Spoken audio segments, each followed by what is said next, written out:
the man, the myth, the legend, André Rieu.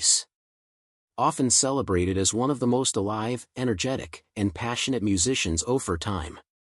For decades, he built his name on joy, spectacle, and the promise that music could make life eternal. Yet, behind the glamour of the stage, a heartbreaking reality unfolded, leaving fans questioning their trust. As André took what many feared might be his last breaths, audiences who had followed him faithfully felt betrayed. Not because of his illness, but because silence replaced the music that had always been his greatest promise. Rieu built his entire career on the belief that music never truly dies.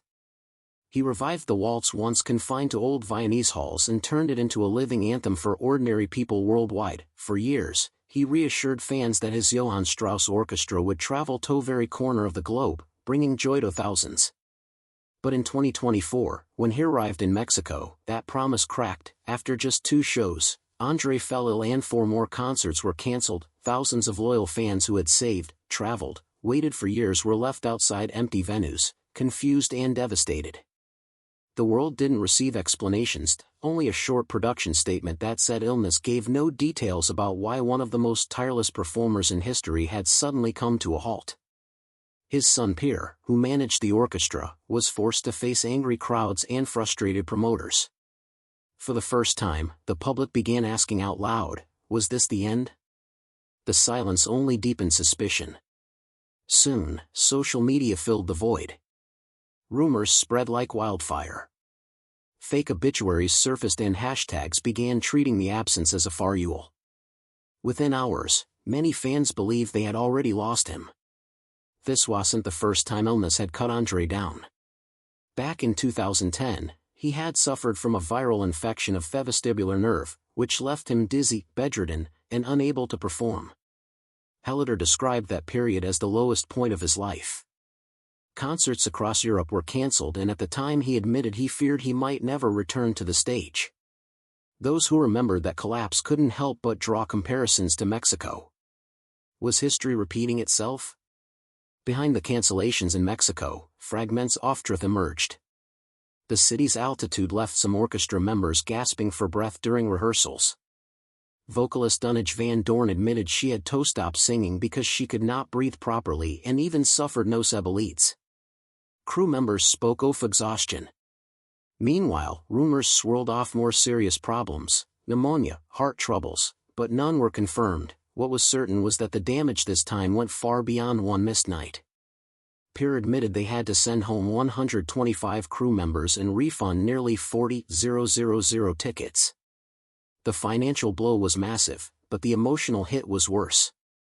André himself confessed he was shaken, saying quietly, "I cannot start a tour like this again." At 74 years old, in a business where most careers had long ended, André's words sounded heavier than ever. The orchestra that once seemed unstoppable had been forced to a halt. In Mexico City, the silence was described as almost furial. No music, no curtain call, just an aching absence. Fans felt as though they were mourning. What made it even more was the contrast. Just days earlier, André had been on stage smiling, bowing, and promising more nights of joy. Now, the same fans were watching trucks load cables insolence. The shift was too sharp, too brutal. And in that silence, whispers of death grew, not an official death, not medical confirmation, but a cultural one. Where fans began saying goodbye to the legend who had defined their lives, André's own history. It made those rumors believable. After his 2010 illness, doctors had warned him about stress and long flights. At the time, he had laughed it off, even joking that he would perform until he was 140. But in Mexico, he finally admitted that his body was winning the battle. To the Mexican press, he confessed, "I must listen to myself more." Wasn't exactly a retirement speech, but it sounded dangerously close. For André, the orchestra was never just a collection of musicians. It was his family. He proved this back in 2016 in Nottingham when one member suffered a heart attack. André immediately postponed the show, explaining, "The orchestra's health mattered more than the audience sanger." Those words now seem prophetic. Because if the orchestra was his family and its leader was growing frail, what future could it possibly have? Fans feared the loss of more than concerts. They feared the death of André. The Johann Strauss Orchestra wasn't just a musical group. It was a massive machine of spectacle. André's shows required charter planes, custom stages, and months of rehearsal. Few artists in the world had the discipline or the resources to replicate it. His illness didn't just cancel concerts. It threatened the survival of the entire empire. That is why fans mourned so quickly. They weren't only grieving André himself. They were grieving the vast world he had built around his music. Pierre, his son, now carried the weight of it all. He became the face of logistics, refunds, press conferences, and damage control. His words were listened to carefully because they carried double meaning. When he said, "The orchestra must go on," some took it as confidence, others heard it as the voice of a son preparing to lead without his father, André. Rieu did not die in Mexico, but the silence there made people believe he had. For days, the rumor of his death traveled faster than the truth. And in a way, something really did die that night. The myth that André could play forever without consequence. That illusion ended in Mexico. Still, Rieu's empire was not built on him alone. The gowns, the waltzes, the laughter, it all thrived because André transformed concerts into dream worlds. But behind the glitter, there had always been cracks. The same orchestra that appeared immortal had already weathered storms that nearly destroyed it.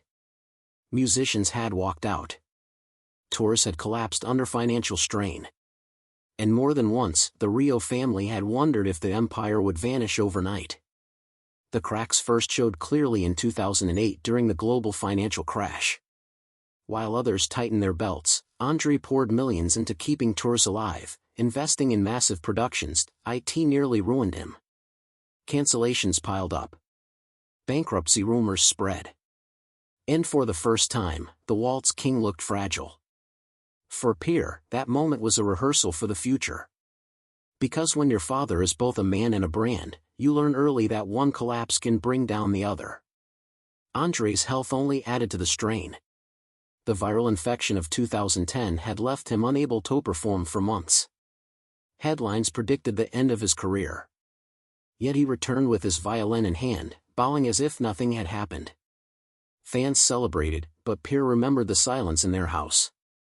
The cancelled rehearsals and the fear in his father's eyes, fear mixed with defiance.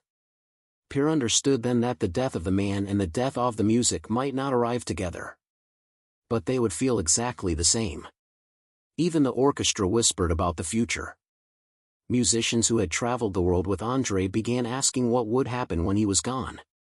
Would the orchestra survive without its founder or dissolve like a dynasty with no heir? Every time Pierre heard those whispers, he knew they weren't only about succession. They were about his father's fragility. But none of them dared say it out loud.